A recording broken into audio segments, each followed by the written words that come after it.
ధర్మపురి నియోజకవర్గం అక్రమార్కులకు మరి ఇక్కడ నిలయంగా మారింది.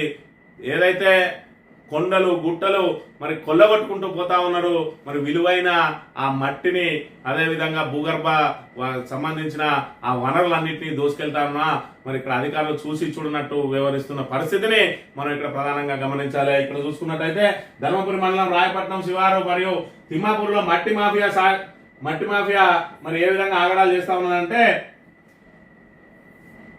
ధర్మపురి మండలం రాయపట్నం గ్రామ శివారులోని తిమ్మాపూర్లో నలువైపులా ఉన్న ప్రకృతి వనరులు ధ్వంసమవుతున్నాయి. పచ్చగా గ్రామాలకు కనువిందు చేస్తున్న గుట్టలు కానరాకుండా అవుతున్నాయి. మట్టి మాఫియా గుట్టలు సైతం తవ్వేస్తున్నారు. మట్టిని పొద్దుట నుండి సాయంత్రం దాకా జేసీబీలు ట్రాక్టర్ల ద్వారా మట్టిని తరలిస్తున్నారు. ఒక ట్రిప్పుకు 600 వరకు తీసుకుంటున్నారు. ప్రజలు వాపోతున్నారు. గుట్టలు ఖాళీ చేస్తున్నారు. ఇళ్లకు మట్టి పునాదుల కోసం అమ్మేసి సొమ్ము చేసుకుంటున్నారు.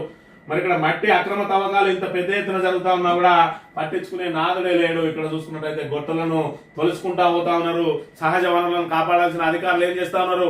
ఇవాళ అధికార పార్టీ అండదండలతోటి మరి ఈ విధంగా అక్రమార్కులు మరి యథేచ్ఛగా ఏదైనా ట్రాక్టర్లు జేసీబీల పెట్టి ఎర్రమట్టిని మరి ఇక్కడ దోచుకుపోతా ఉన్నా, మట్టి గుట్టలను దోచుకుపోతా ఉన్నా కూడా అధికారులు కన్నెత్తి చూడడం లేదు. ఎందుకంటే అధికార పార్టీ కనసన్నలలో జరుగుతా ఉన్నదని చెప్పి మరి ఈ విధంగా చేస్తా ఉన్నారు. ఇవాళ మంత్రి ఏదైతే మొన్నటి వరకు విప్పుగా ఉండే ఇప్పుడు మన ధర్మపురి నియోజకవర్గానికి మరి ప్రాతినిధ్యం వహిస్తున్న అడ్డూరు లక్ష్మణ్ కుమార్ గారు మంత్రి అయిండు.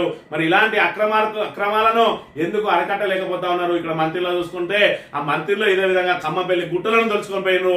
ఇక్కడ ఇసుక యథేచ్ఛగా దోపిడీ జరుగుతా ఉన్నది. ఇక్కడ ధర్మపురిలో చూసుకున్నట్టయితే ఈ విధంగా మట్టి మాఫియా మరి ఇక్కడ విజృంభిస్తా ఉన్నది. మరి ఈ రకంగా దోపిడీకి గురవుతున్నా కూడా ఎందుకు మంత్రి గారు పట్టించుకోవడం లేదు అని చెప్పి ధర్మపురి ప్రజలందరూ కూడా ప్రశ్నిస్తున్న పరిస్థితి. ఒకవైపు మరి ఇక్కడ స్కూళ్లు తరలిపోతా ఉన్నాయి, కాలేజీలు తరలిపోతా ఉన్నాయి.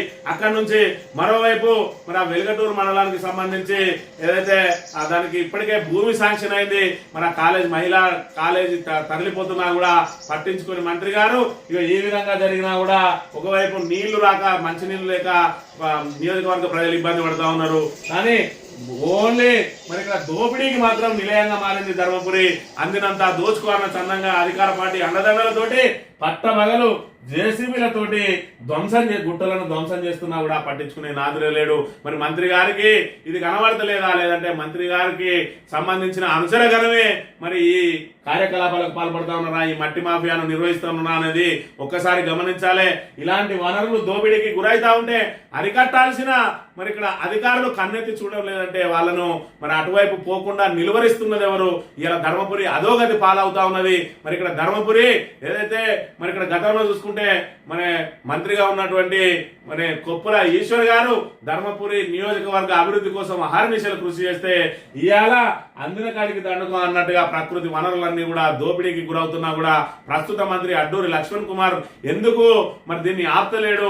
ఎందుకు ఈ విధంగా మట్టి మాఫియా జడలు విప్పి పురిగొల్పుతా ఉన్నది, ఎందుకు విస్తరిస్తా ఉన్నది? దీనికి అధికార పార్టీ ఎందుకు బాధ్యత వహించదో ధర్మపురి ప్రజలు ఒకసారి గమనించాలి. ఈ మట్టి మాఫియాను అరికడతాడా లేదంటే తన అనుచరులతోటి ధర్మపురి నియోజకవర్గాన్ని కొల్లగొడతాడా అనేది అడ్డూరు లక్ష్మణ్ కుమార్ గారే మరి ఇక్కడ ఖచ్చితంగా ప్రజలకు సమాధానం చెప్పాలని చెప్పి ధర్మపురి ప్రజలు డిమాండ్ చేస్తున్నారు. ఇది మరి ఇక్కడ ధర్మపురికి సంబంధించిన ప్రత్యేక కథనం.